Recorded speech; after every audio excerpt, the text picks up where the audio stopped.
Okay, now I'm back to the same file that I was at before after making uh, the title block. Okay, so I've got this part, activity 135, the crank arm, F3.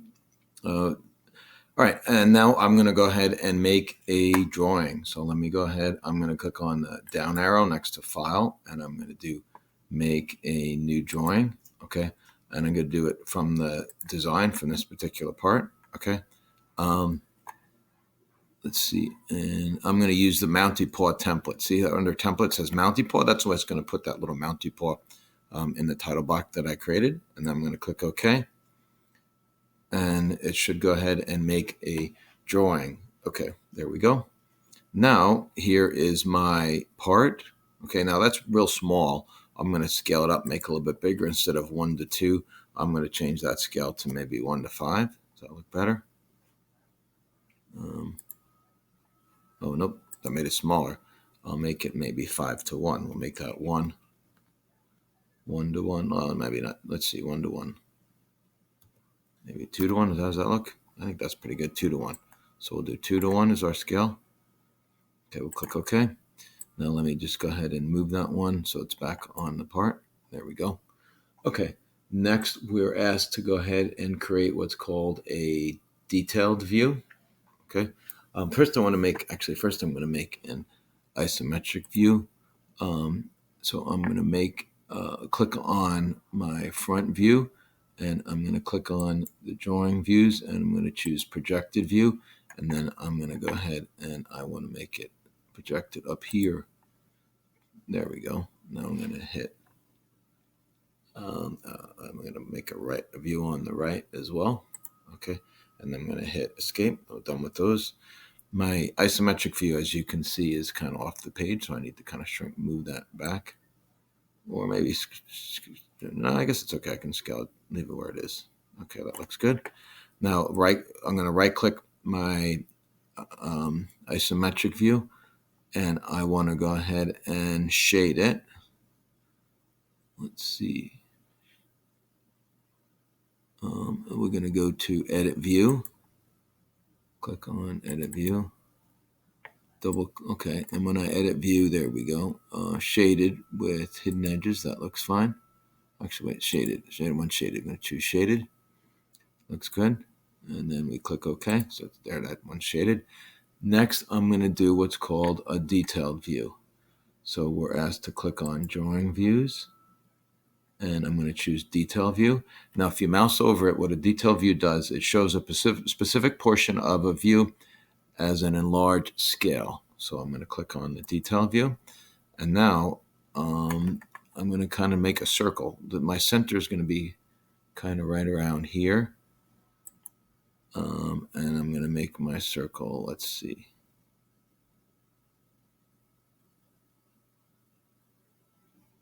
There's my center. That looks good. All right. And now see what it does is it goes ahead and blows it up. So it makes it nice and big. And I'm going to place it up here. So that way it'll be a lot easier if I wanted to go ahead and dimension it. Okay. Next, we're told in number 6 to dimension our multi-view. Provide the overall width, height, and depth dimensions as shown in figure 5. So let's go ahead and do that. Okay. If I want to zoom in and make it a little bit bigger, I'll use my scroller wheel. Let me go ahead and dimension. Okay, I'm going to need to do the dimension. Let me zoom in so that way I can make sure I'm clicking the right thing. From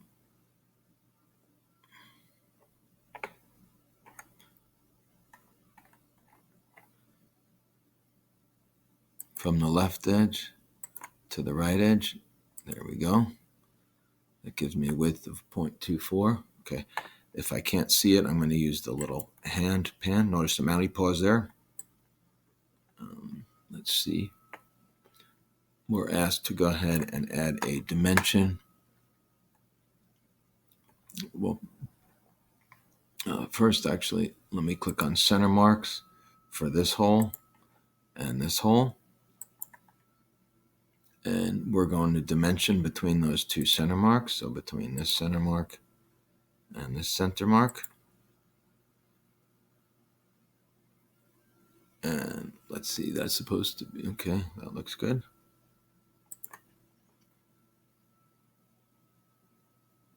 And we're also asked to dimension the radius.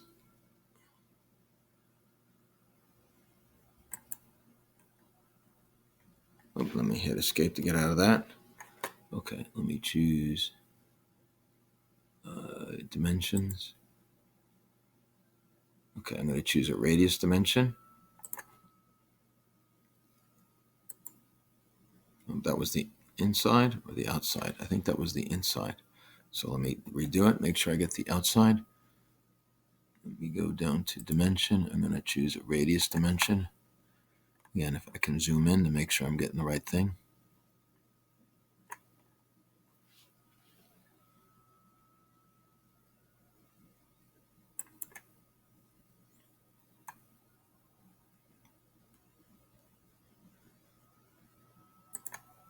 Okay, and then I can zoom out. Okay.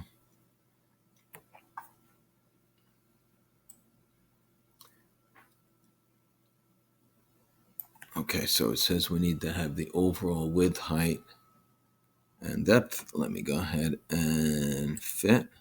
So automatically has, I need to have the overall height, right? So let me go ahead and dimension the overall height. In this case, I'm going to dimension the overall height from the top to bottom in the detail view. Oops, not quite. Let me zoom in. Again, I'll use the hand.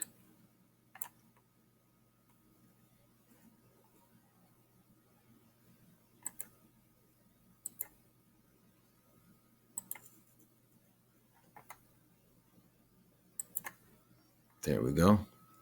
That gives us the height. Let's see.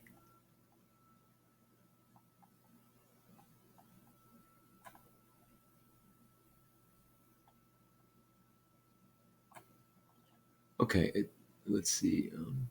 Dimension, I have the width, height, and depth as shown in figure 5. That's done. It says for 6B says dimension the detail view to fully specify the features of the part shown in that view. So we're going to go ahead and create center marks again for each of these 3 holes.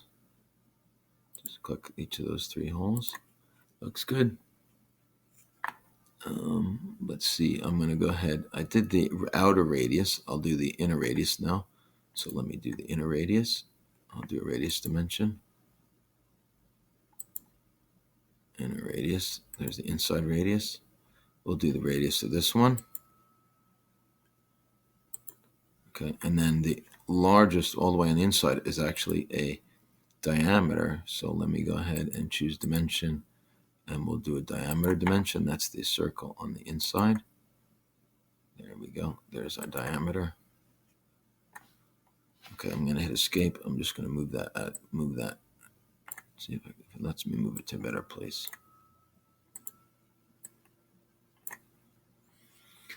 Let's see, what else do I need?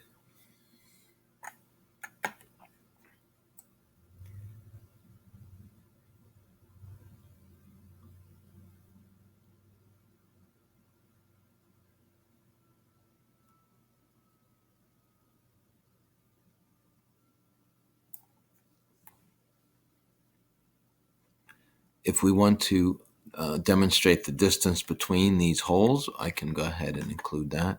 So let me click on dimension, and I'm going to dimension between each of these center points.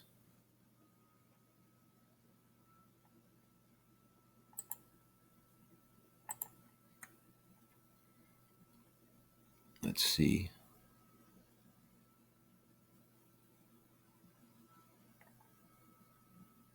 I can dimension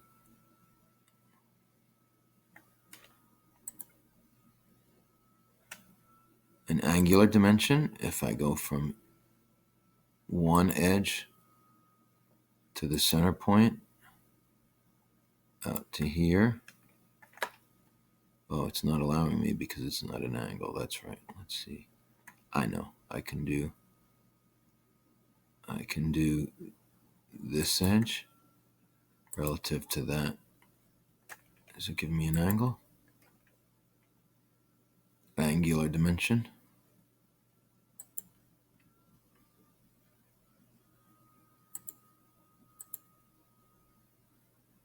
There we go. That's useful. So it gives me the angle of those ones. Okay, let me hit escape. Okay, the one concern with that is that now some of these are on top of each other, so I'm just going to try to move some of them around and move this one around a little bit. There we go. That's a little bit better. And I'll move the one up at the top here. That's a little bit better. This diameter, I'll see if I can move it to the bottom.